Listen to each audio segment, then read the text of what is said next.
أعوذ بالله من الشيطان الرجيم بسم الله الرحمن الرحيم ومن الناس من يجادل في الله بغير علم ولا هدى ولا كتاب منير ثاني عطفه ليضل عن سبيل الله له في الدنيا خزي ونذيقه يوم القيامة عذاب الحريق ذلك بما قدمت يداك وأن الله ليس بظلام للعبيد۔ اور کچھ لوگ ہیں جو علم، ہدایت اور روشنی بخشنے والی کتاب کے بغیر ہی اللہ کے بارے میں بحث کرتے ہیں، تکبر کرتے ہوئے حق سے اپنے منہ کو موڑتے ہیں تاکہ لوگوں کو اللہ کے رستے سے گمراہ کر دے۔ ایسے لوگوں کے لیے دنیا میں رسوائی ہے، اور قیامت کے دن ہم ایسے لوگوں کو، اس شخص کو جلتے ہوئے آگ کا مزہ چکھائیں گے اور ان سے کہیں گے کہ یہ جو تم کو عذاب مل رہا ہے تمہارے ان کرتوتوں کے بدلے میں ہے جو تو نے آگے بھیجا تھا، اور بے شک اللہ تبارک و تعالیٰ اپنے بندوں پر ظلم نہیں کرتا ہے۔ محترم سامعین کرام، یہ 3 آیات سورۃ الحج سے آپ کے سامنے تلاوت کی گئی، آیت نمبر 8، آیت نمبر 9 اور آیت نمبر 10۔ ان 3 آیات کے اندر اللہ تبارک و تعالیٰ نے اس بات کو واضح کر دیا ہے، ثابت کر دیا ہے کہ جو اللہ تبارک و تعالیٰ کے بارے میں لوگوں سے جھگڑتے ہیں، یعنی اللہ تبارک و تعالیٰ کی صفات میں، اللہ تبارک و تعالیٰ کے اختیارات میں دوسروں کو بھی شامل کرنے کی کوشش کرتے ہیں، اللہ نے فرما دیا ہے کہ ایسے لوگوں کے پاس کوئی دلیل نہیں ہوتی ہے، بغیر دلیل کے جھگڑتے ہیں۔ اللہ تبارک و تعالیٰ فرماتے ہیں وَمِنَ النَّاسِ، کچھ لوگ ایسے ہیں، مَن یُجَادِلُ فِی اللہ، جو اللہ کے بارے میں بحث کرتے ہیں، بغیر علم ولا ہدی ولا کتاب منیر، یعنی علم بھی نہیں ہوتا ہے، ہدایت بھی نہیں ہوتی ہے، اور ان کے پاس روشن کتاب کی رہنمائی بھی نہیں ہوتی ہے۔ اس آیت کریمہ کے اندر جو علم ہے، علم کا جو لفظ اس آیت کریمہ میں استعمال ہوا ہے، علم اصل کہتے ہیں اللہ تبارک و تعالیٰ جو وحی نازل کرتا ہے اسی کو علم کہا جاتا ہے، لیکن اس آیت کریمہ کے اندر جو علم ہے، اس علم سے مراد فطری علم ہے، بدیہی علم ہے، جو ہر انسان کو ملتی ہے، ہر انسان کو ملتی ہے۔ ایسا فطری اور بدیہی علم، یقینی علم جو ہر انسان کو ہوتا ہے۔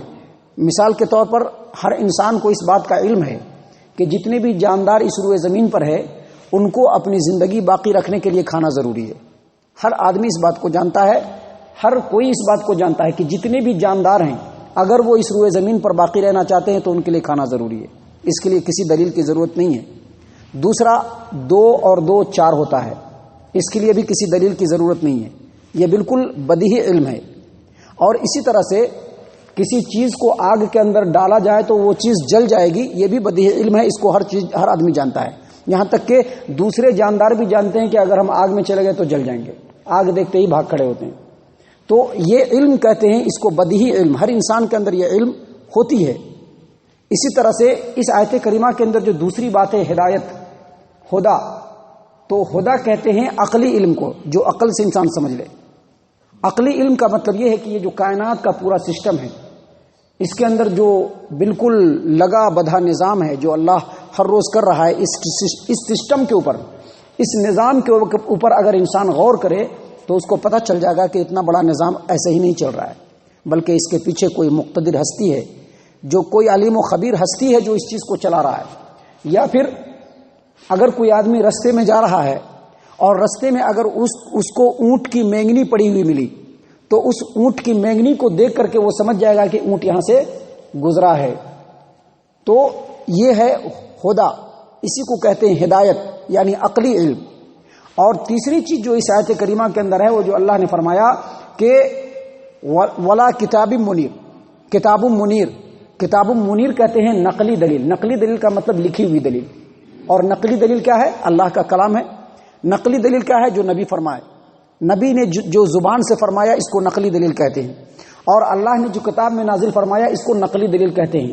تو اللہ نے فرمایا کہ ایسے لوگ جو اللہ کے بارے میں جھگڑتے ہیں ان کے پاس نہ تو بدیہی علم ہوتا ہے، نہ ہی عقلی علم ہوتا ہے، اور نہ ہی نقلی علم ہوتا ہے، اس کے بغیر ہی وہ اللہ تبارک و تعالیٰ سے جھگڑتے ہیں۔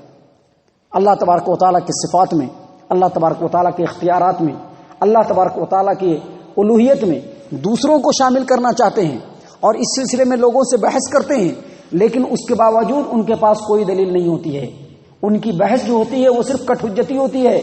آپ اپنی دلیل دے کر کے ان کو بالکل پسپا کر دیجئے، دلیل کے سامنے وہ بے بس ہو جائیں گے، اور جب ان کو کچھ بھی نہیں سوجھے گا تو لاسٹ میں یہ کہیں گے کہ ہمارے باپ دادا ایسا کرتے ہوئے آ رہے تھے اس لیے ہم بھی ایسا کر رہے ہیں.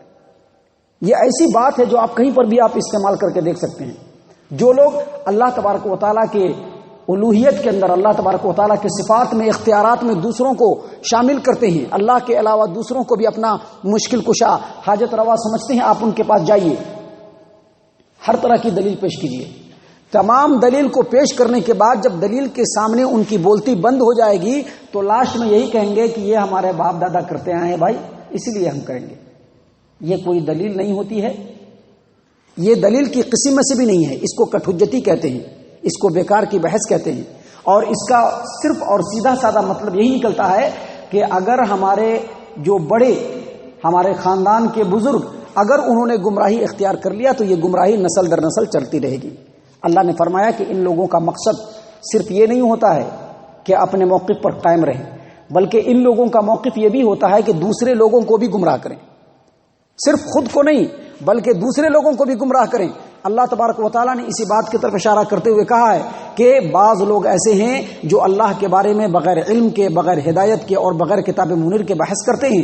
ثانیہ عطف ہی تکبر کرتے ہوئے اللہ تبارک و تعالیٰ کے رستے سے منہ موڑتے ہیں، حق سے منہ موڑتے ہیں، اور ان کا مقصد یہ ہوتا ہے کہ لوگوں کو اللہ کے رستے سے گمراہ کر دیں.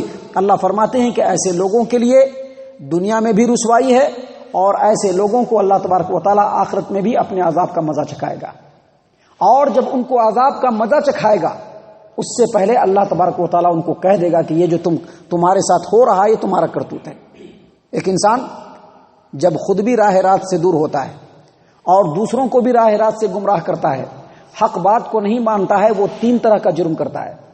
ایک یہ کہ حق کو رد کرنے کے لیے اس کے پاس کوئی دلیل نہیں ہوتی ہے، بغیر دلیل کے اس کے اندر صرف تعصب ہوتا ہے، ہٹ درمی ہوتی ہے، ضد ہوتی ہے، عناد ہوتا ہے، جس کی وجہ سے وہ حق کو چھوڑ دیتا ہے. دوسرا اس کا جرم یہ ہوتا ہے کہ وہ اپنی انا اور تکبر کو سامنے لاتا ہے، تکبر کرتے وہ حق کا انکار کرتا ہے. اور تیسرا ان کا جرم یہ ہوتا ہے کہ اپنے اس گمراہی میں دوسروں کو بھی گمراہ کرنے کی کوشش کرتا ہے. ایسے لوگوں کو اللہ تبارک و تعالیٰ قیامت کے دن جہنم کے عذاب کا مزہ چکھائے گا، لیکن عذاب دینے سے پہلے اللہ اس کو واضح کر دے گا کہ آج جو تم کو عذاب دیا جا رہا ہے یہ کوئی ہمارا شوق نہیں ہے. اللہ کو شوق نہیں ہے کہ اپنے بندوں کو عذاب دے، اور اللہ تبارک و تعالیٰ کے شایع نشان بھی نہیں ہے کہ اپنے بندوں پر ظلم کرے. اللہ فرما دے گا کہ یہ جو تمہارے ساتھ معاملہ ہو رہا ہے یہ تمہارے اپنے کرتوتوں کا نتیجہ ہے، جو تم نے کیا تھا آج وہی چیز تمہارے سامنے آ رہی ہے. اسی بات کو اللہ تبارک و تعالیٰ نے آخری آیت کریمہ یعنی آیت نمبر 10 میں فرمایا، ذالک بما قدمت یداک وان اللہ لیس بظلام للعبید. اور ایسے لوگوں سے ہم کہہ دیں گے کہ یہ جو تم کو عذاب مل رہا ہے تمہارے اپنے کرتوتوں کا پھل ہے جو تم نے پہلے بھیجا تھا، اور بے شک اللہ تبارک و تعالیٰ اپنے بندوں پر ظلم نہیں کرتا ہے. اللہ تبارک و تعالیٰ سے دعا ہے کہ اللہ تبارک و تعالیٰ ہم تمام کو حق کو تسلیم کرنے کی توفیق عنایت فرمائے، حق کو حق سمجھ کر کے اس پر عمل کرنے کی توفیق عنایت فرمائے. اللہ تبارک و تعالیٰ گمراہی سے ہم تمام کو دور فرمائے. اللہ تبارک و تعالیٰ ہم تمام کو مومنین کے صف میں شامل فرمائے، جنت الفردوس میں جگہ عطا فرمائے. اے اللہ ہم تمام کو جہنم سے پناہ دے. اے غفور الرحیم ہم تمام کو جہنم سے پناہ دے. اے مالک الملک ہم تمام کو جہنم سے پناہ دے. آمین یا رب العالمین. وما علینا الا البلاغ المبین.